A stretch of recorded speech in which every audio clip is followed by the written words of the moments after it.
Oh, welcome back to the channel, guys. You are here with me, Sammy Hikmat, on the Sammy Hikmat channel. Today we have an awesome video for you, and I'm so proud to present to you the very first episode of the My Life Stories series. It's a series that will look at all sorts of things that have gone on throughout my life, right from the beginning, which is where this episode starts, right through until where I am now at the age of 17. Although, to be fair, by the time we get to the age of 17 in the series, I might be 18 by then. But who knows? It's all an adventure. It's new for me, it's new for you. And I would really appreciate it also if you enjoy the video to hit that like button down below and subscribe, as it will really help me and of course my YouTube channel get off the starting line. I am also joined today by my biggest fan. Yeah, I know, I'm really funny. And I'm sure you'll get used to a lot more of my jokes as the series continue. Anyway, for now, enjoy the video and make sure you hit that like and subscribe.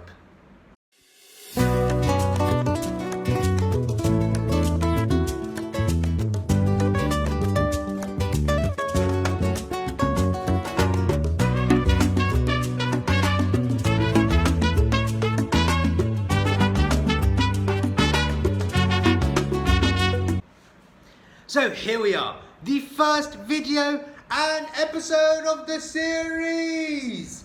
That's right, the first video and episode of the series. I'm so excited for this, and the reason why I wanted to do this is because I think I have a pretty balanced and pretty awesome life so far. I want to share with you the awesome stories, the dangerous stories, and the unbelievable stories. But I promise you, as a disclaimer, everything in this video is 100% true. I never ever clickbait anything. I mean, it's just going to be completely awesome. So let's jump straight into it and let's just have some fun, you know? So, I was born in Leeds 2002 on the 25th of August, and then I'm a surrogate child actually, which means I wasn't born from my mother, I was born from another person. But my mother is still my mother, that's not changed. So then I moved down to Surrey in East Horsley with my grandmother and my grandfather and my mother in the Annex. We called it the Annex, a fantastic place in their house, beautiful house called Bankery. In Surrey, I'm not sure if I mentioned that, but anyway, and I lived there for a year. It was beautiful. I used to love to watch The Snowman and other awesome Christmas movies. Wallace and Gromit was a huge favourite of mine, but I only lived there for a year. So that's the first year of my life. I don't really remember much about it because I was only one. After that year, I moved to Accra in Ghana because my mum and my dad, they were working for a charity. I think the charity is called NSF. I'm not sure. If you're really that interested to know the charity, comment down below. I'm not sure why anyone would. Yeah, no, I agree. I think anyone would be crazy to ask about the charity. I mean, it's really not that interesting, is it? No, I'm with you on that, fam. So, I lived there for a year. Don't have any memories from it. Just have a few pictures of me, you know, in a paddling pool in the back garden. But yeah, I lived there for a year, and then I moved to Sudan, Khartoum. And this is where the story of this episode comes into play. So the story goes like this. We went out camping to the Nile, you know, the river, and beautiful place. We always used to go camping there. And my mum was on one side of the car doing something. My dad was on the other side doing something else. My mum thought I was with my dad thought I was with my mum.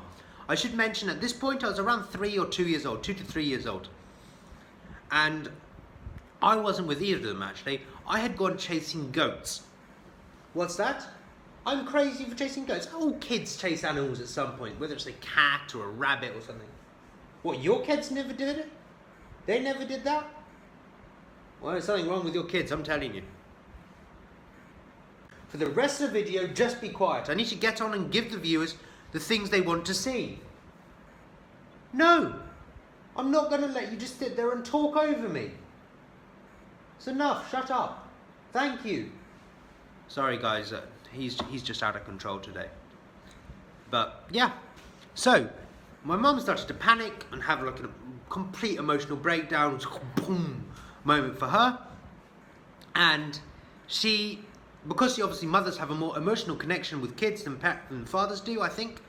So she had an emotional breakdown. My dad left her in the car, which probably wasn't the best thing to do at the time, but it all seemed to work out, whilst he went and got the local tribe to come and help search for me.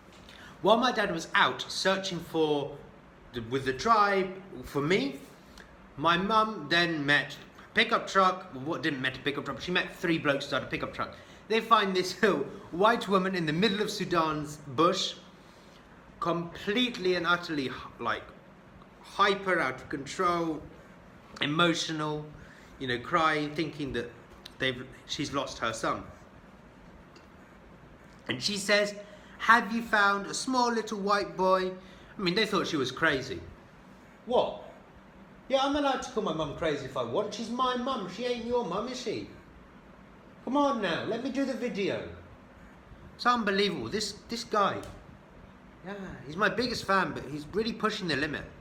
Anyway, they said no, they haven't seen. Oh, this fan is should really be cooling me down, but it's really not. Anyway. See, amazing jokes.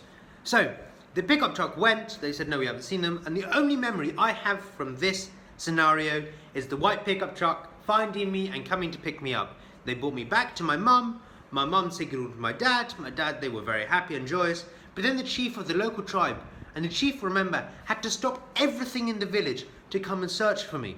So then he went to my dad and my mum and gave them an absolute bollocking about how they were such terrible parents. Sorry, I'm losing the ability to speak English. Just a little bit embarrassing, I think. So the chief gave my mum and my dad a huge bollocking about how they were such terrible parents.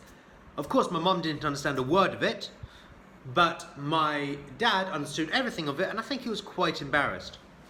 What, you wouldn't be embarrassed? That's enough. Come on, enough.